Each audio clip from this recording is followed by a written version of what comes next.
Valve is a company that rarely releases games now, but back in the day, they were on top of their game, releasing classics like Portal, Half-Life, Left 4 Dead 2, Team Fortress 2, Ricochet.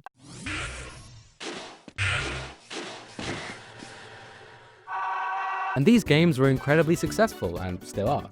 And something that I have come to realize about these games is that their atmosphere is so incredibly important in keeping their longevity. I mean, think back to the first time you played Half-Life 2. What other game compares with that type of atmosphere? Let me just play you a 10-second clip. Just purge your dopamine-fried brain for a second and just listen and watch.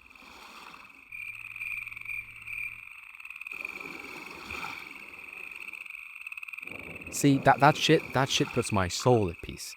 Despite the very unlikable situation the Combine has put the world in, the atmosphere is still somehow relaxing, and it sticks with me, and has stuck with me ever since 2019 when I first discovered Valve. I feel that out of every game series they have put out, the Half-Life series is the most diverse atmosphere out of all the games.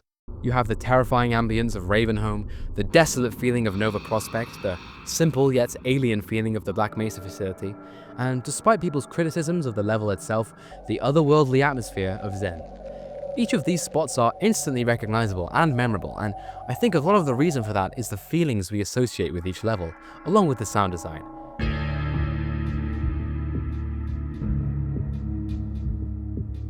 I mean, for Half-Life 1, the bit-crushed ambient sounds with enemies hanging around just really works well with creating the atmosphere Valve envisioned.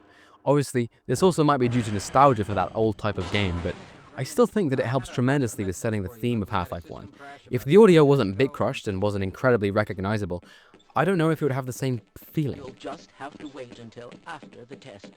Well, actually I do know, because back in 2020, Crowbar Collective released a game called Black Mesa, which is a complete remake of Half-Life 1, with updated graphics and, obviously, better sound design. And it feels different. I mean, of course it does, but that just proves my point. Half-Life 1 needs its rigid animations, bit-crushed audio, and simplistic level design in order to keep up its atmosphere, and goddamn does it have a good atmosphere.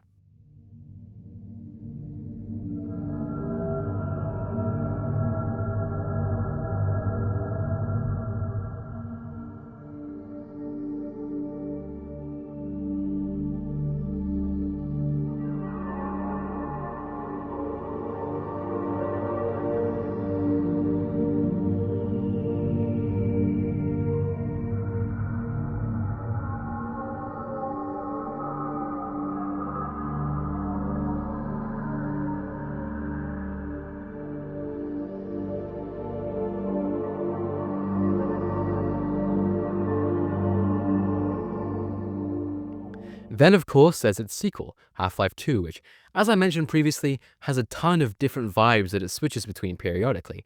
I don't know if vibes is the right word for that, but you get what I'm saying. I think another massive part of the atmosphere in Half-Life 2 would be the ambience. In Half-Life 1, there were certainly times when there was no music playing, although this feels more like a limitation of the time. Having a song/soundscape for every single part of the game would have been a bit too much in terms of storage maybe, but with Half-Life 2, it has plenty of space to have more atmospheric tracks, and it works. One problem I do have with some of Half-Life 2's atmosphere though is that a lot of the time, you can't bathe in it. You're constantly moving and doing other things. And one of my favorite atmospheric areas could be Water Hazard. However, most of the time, you're zooming around in your little airboat and its engine is making more sounds than the surrounding. Which is a shame, because if you take your time to walk around and listen, it's peaceful, and it has its own charm that I haven't seen replicated in many other games.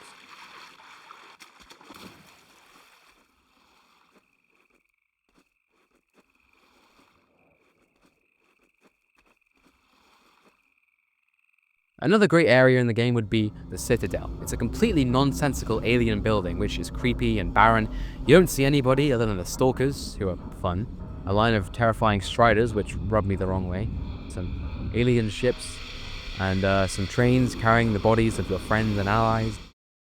The sounds this place makes are haunting, and it really works with the alien atmosphere that Valve are trying to create through the brutalist architecture and color scheme.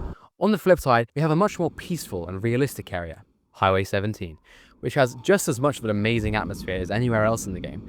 Its coastal yet deserted feeling really works when you get out of your car and start wandering the desolate/infested houses along the sides of the beaches. Highway 17 probably has one of the most atmospheric areas of the entire game. This is the bridge.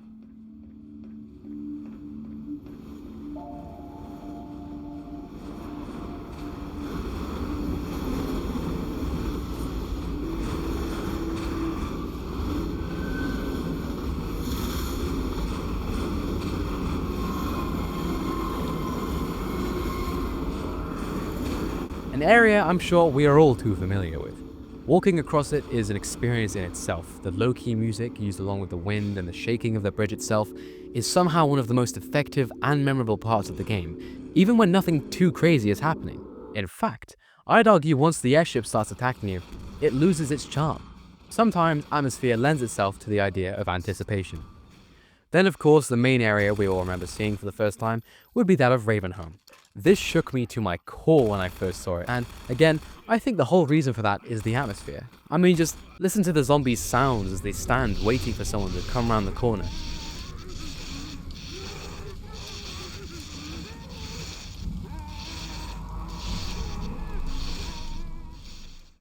Then there's the slow droning soundscapes that Valve uses as the music of this area. It's not quite wind, but it's also not quite not wind. But whatever it is, it suits Ravenholm massively. And every now and again, there's a little sound effect, whether it be someone screaming, something high-pitched,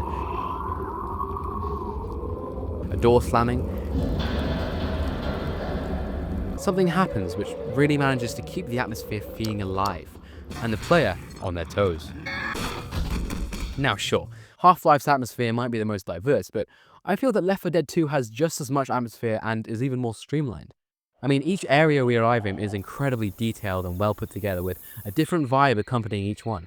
Whether that be the first level in the hotel with fire and smoke blocking your path, or the fairground where it's a place you'd usually associate with fun and happiness, but now it's scarier than ever due to the zombie outbreak. Now, Left 4 Dead 2 doesn't have the same style as Half-Life, it's very hands-on.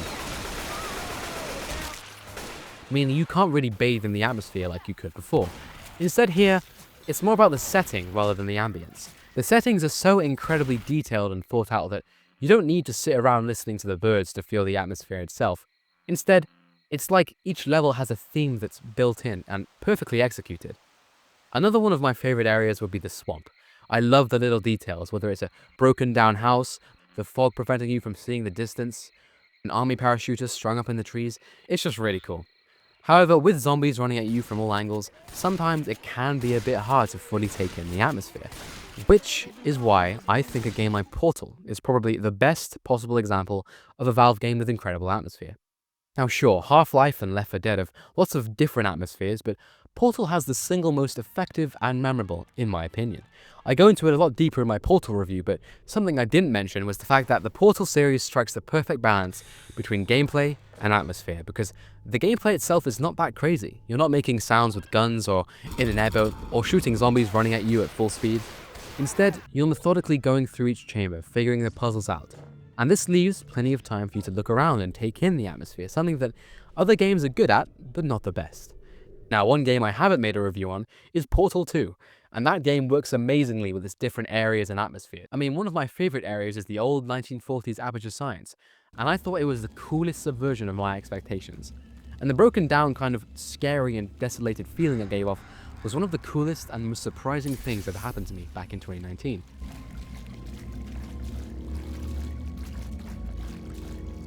The atmosphere was so captivating that I remember the specific room I was in where I played it in my granddad's house, on my dad's laptop with a shitty trackpad.